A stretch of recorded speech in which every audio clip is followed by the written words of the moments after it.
Hi guys, it's Miss Sarah from the West Bank Club, and I'm interviewing Miss Emme today.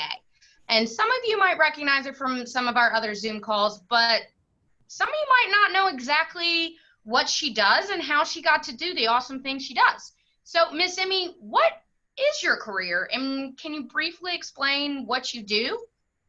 Sure. So I am the citizen science coordinator at the Wetlands Acadian Cultural Center in and I'm also a field technician for the Barataria Terrebonne National Estuary Program, or they call it BITNEP in Thibodaux. So I take water quality samples and I do education events for BITNEP, and then I do a lot of the citizen science programming for and education programming for the Wetlands Center for Jean Lafitte. Awesome. So what were some of your favorite subjects growing up in school? So like in elementary school, junior high, high school, what were your favorite things to learn about? So I really like science, biology in particular, and I really loved English actually, and different languages and stuff like that. So like French as well. Those were my favorites. So what, for doing what you do now, what kind of school did you have to go to and complete? I know that at one point you told us you had to take a test on bird calls. Yeah, so I had to go to a four-year university. I went to LSU. I had to get a science degree. My degree was in natural resources, ecology, and management. It doesn't necessarily have to be that exact degree. It can be like biology, something in like the life sciences, something like that.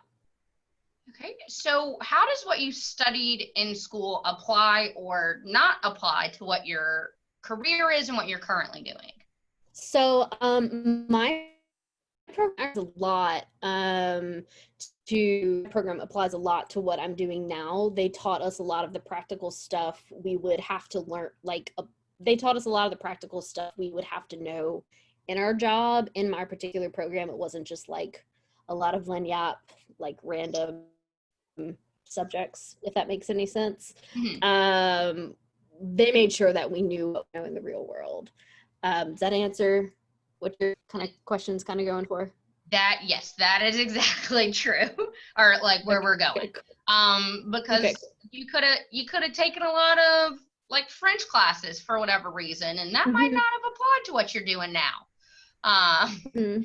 So is there anything that you wished you had learned in school that you didn't? So honestly, I wish I could have taken Spanish. I did take a lot of French just for like, because I wanted to, for electives, but Spanish is a good second language to learn. And there are a lot of Spanish speakers in our area, and it would just be to know it.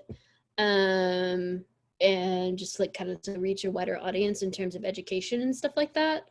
And so that's definitely one I do wish I could have taken more of in college and stuff. That definitely would be super important. I know Yeah. I'm trying to learn it, but I am not very good at listening to the Duolingo owl. So how long have you been working in your current career? And was there kind of a gap between schooling and starting? So let's see. So I had kind of an unconventional career path in terms of like education and everything. So I so let's see, I'm 32. So I technically started college and I got one degree. And then I went back for my second degree, which I currently have, right? And so I've worked in it for about 2 years. But I worked in my other field for a little while. So like they had something to do with one another, but like this is like let me look at the question. I'm sorry. So like in terms of like how long I've been in this degree. So yeah, I've been in for it about 2 years. And did I have any gaps? So yes, I did have gaps. Definitely had like a few years where like it was, kind of out there in the figuring out exactly the path I wanted to go on. Okay. So with your career and kind of, I know, like talking to you in the videos and in-person stuff that you've done with us, you cover a lot of things. What would you say would be the most unexpected part of your career and what you do now? The most unexpected? Mhm. Oh boy. I mean, it could be amount of paperwork. It could be I've seen way too many nutria. Could be anything. Sometimes the amount of like meetings. Definitely the amount of meetings. The amount of phone calls. Like, and the amount of like sometimes things to get approved to do. Which when I understand like why you have to get approved to do them, I get it. But like for example, like on national parks, sometimes you have to get approved to like dig holes. And I understand why. But like because there might be like sensitive archaeological sites and stuff like that. So like it's perfectly fine. I get it, but like I didn't realize that. So I just remember that was one of the really unexpected things with my job that just like was like whoa. There's a lot of stuff like that that you have to get approval for. That You sometimes know, takes me by it's a lot of little stuff, but it does add up. So what would you say, maybe it is the meetings and kind of all of the like red tape, bureaucracy, nitpicky things, is that what would be the hardest part of your career? probably that, honestly. Probably that stuff. And I will say honestly, a lot of it, I mean, it's there for a reason. I'm not like trying to badmouth it. Like you see why it's there when you're doing it, but it does sometimes like it can make stuff hard, if that makes any sense. So I mean, it can slow things down, kind of things. It is important to do, like understanding why it's important, but definitely sometimes you forget to fill out one particular little bitty form. Causes a big issue. And it gets kicked back to you and you have to fill it out again and so on and so forth. And yeah. So, well, since we know what you're not the biggest fan of, what's your favorite or best part of the career that you love doing? I love working with people. I get to work with a really diverse set of people that come from a lot of different backgrounds and like that have a lot of different stories. Working just like the front or like just getting to chat with people at the front desk at the various parks and stuff. You get everything from international visitors, but also you get like a lot of local people. And I mean, we're trying to increase how many local people we can get to come out to parks, but like it's always really cool to see like long-term visitors come out and chat about how they knew what the park looked like 30 years ago or whatever else, or how they remember it. And so I always really enjoy hearing those stories. And just that's what I like doing. And getting to work with kids is actually really fun. And I will actually add that to an unexpected part of the job. Working with kids was unexpected, but I enjoyed it so much. Like Well, that working with younger kids. I knew I would I'm like. partial to ours. They're pretty great. They are pretty great. Yeah, like y'all's kids are really great, but like working with younger kids, I knew I would like older kids because I've always liked working with like high school age kids.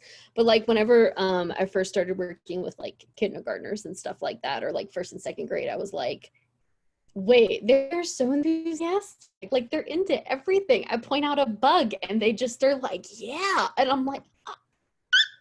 It was great. I mean, Yeah. I have my favorite young kids, but I'm sure that you meet a lot of really awesome ones too. I do. So if one of those kindergartners, first graders, or the high schoolers said they wanted to grow up to be Miss Emmy, what advice would you give them? I would say that you should definitely study hard, and that's all very important, but everybody's going to tell you that. So I would say do as much as you can to learn outside of school.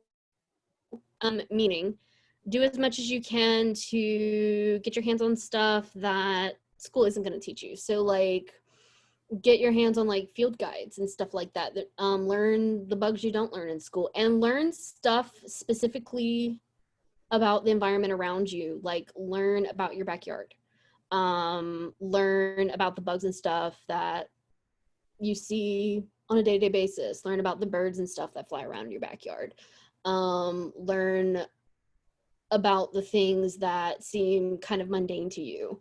You know, we're in Louisiana. Louisiana has an incredible amount of biodiversity.